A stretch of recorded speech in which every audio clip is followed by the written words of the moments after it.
Et salut, bienvenue sur ATF, ta chaîne de sport préférée sur YouTube. Aujourd'hui, je vous propose cette petite vidéo pour revoir ensemble les bons placements de vos exercices d'abdominaux afin d'affiner la taille de manière efficace. Allez, c'est parti. On commence au sol. Le premier mouvement qu'on voit souvent en salle de sport, c'est le crunch. Donc du coup, on s'allonge, on ramène les deux pieds proches de ses fessiers. Les deux mains derrière la tête, vous croisez les doigts. Et à l'aide de vos bras, vous tirez la tête en direction de l'avant en poussant le ventre vers le ciel. Arrêt sur image, les coudes complètement serrés, les coudes passent devant le front, la tête sur les clavicules et le ventre pousse vers le ciel. Donc mon ventre est gonflé. Résultat des courses, 0. Cet exercice est clairement inutile, hormis vous blesser au niveau des cervicales. Vous poussez le ventre vers l'avant et ça signifie que c'est un relâchement total de votre transverse, muscle le plus profond du corps humain. Du coup, on accentue l'effet gros ventre et pas du tout l'effet six-packs. Du coup, je vous propose qu'on voit ensemble comment effectuer ce mouvement de manière safe. Donc deux options. La première, on vient placer les deux mains l'une au-dessus de l'autre derrière la tête avec les coudes ouverts. J'insiste vraiment sur l'ouverture des coudes. À aucun moment, les coudes passent devant le visage.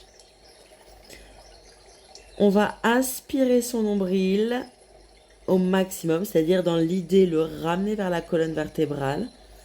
Et sur l'expiration, décoller la tête et les épaules.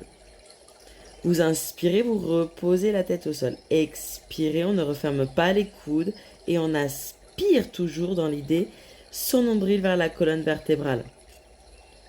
Ouvrez les coudes, ouvrez vraiment les coudes. Là, on est vraiment dans une ouverture de la cage thoracique et on va chercher la force dans la sangle abdominale. La deuxième option, c'est celle que moi je préfère, celle que je pratique et celle que vraiment je préfère enseigner pendant mes cours.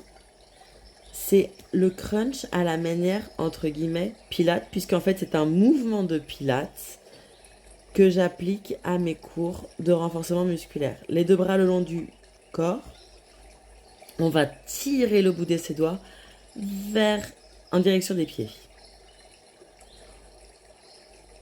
On enroule la tête en ramenant le menton au niveau des clavicules.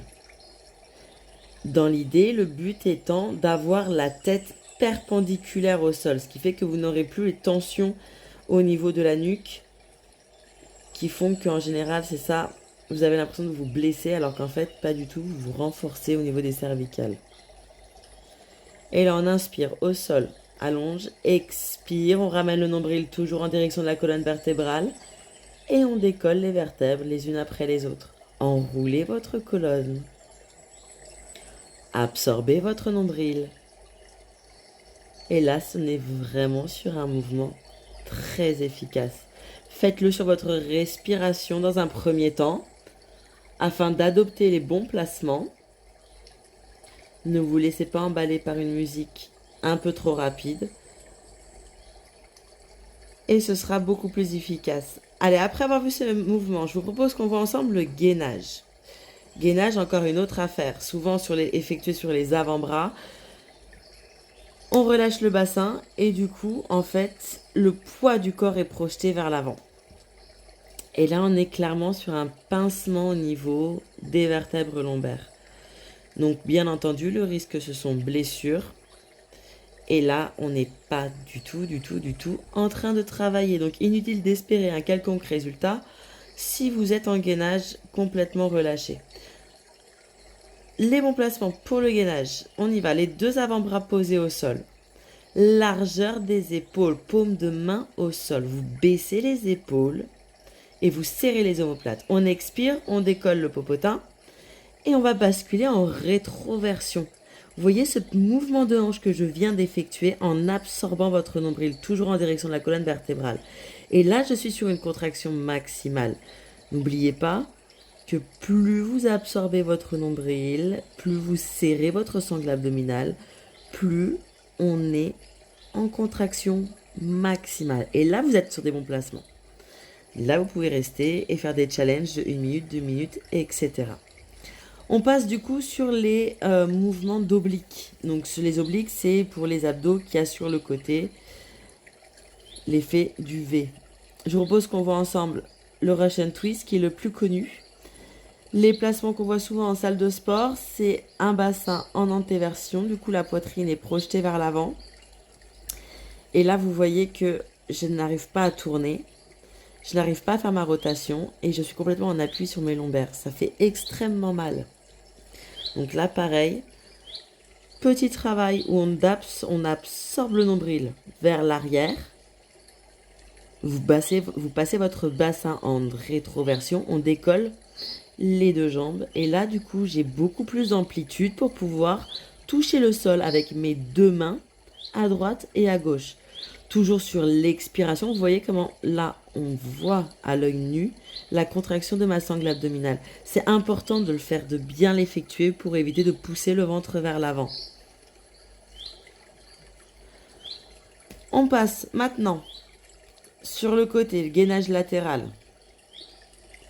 Alors le gainage latéral, c'est encore une autre histoire.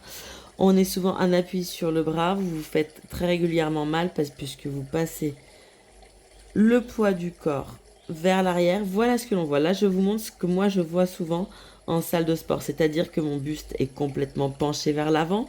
Je suis sur un mauvais appui au niveau de mon épaule. Les pieds sont mal placés. Bref, je fais tout sauf du gainage.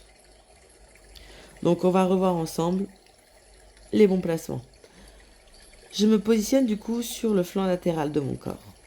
Les deux jambes, la jambe du dessus devant, celle du dessous. Il est important de noter que je vais prendre appui sur la tranche externe de ma jambe du dessous et la tranche interne de ma jambe du dessus. Regardez comment mes doigts de pied restent décollés. Je ne pose pas mon pied au sol. Ma cheville et mon pied sont dans l'axe du genou. Je n'ai pas voilà, comme là je vous montre, je n'ai pas la cheville cassée. Je repousse le sol, mon pied reste dans l'axe. J'ai les deux épaules bien alignées, la colonne alignée. Là, je suis sur un gainage latéral. Ouvrez votre cage thoracique. Allongez votre bras au-dessus de vous pour être sûr d'avoir le bon axe. Et je respecte l'axe tête, hanche, talon qui font une ligne droite. On passe aux choses sérieuses. Maintenant, je vous propose 3 vidéos. La première vidéo pour les débutants, la deuxième pour les intermédiaires et la troisième pour les confirmés. Et si vous avez aimé cette vidéo, n'hésitez pas à liker, partager et éventuellement me laisser un petit commentaire juste en bas. Et on se retrouve pour votre vidéo d'exercice d'abdos.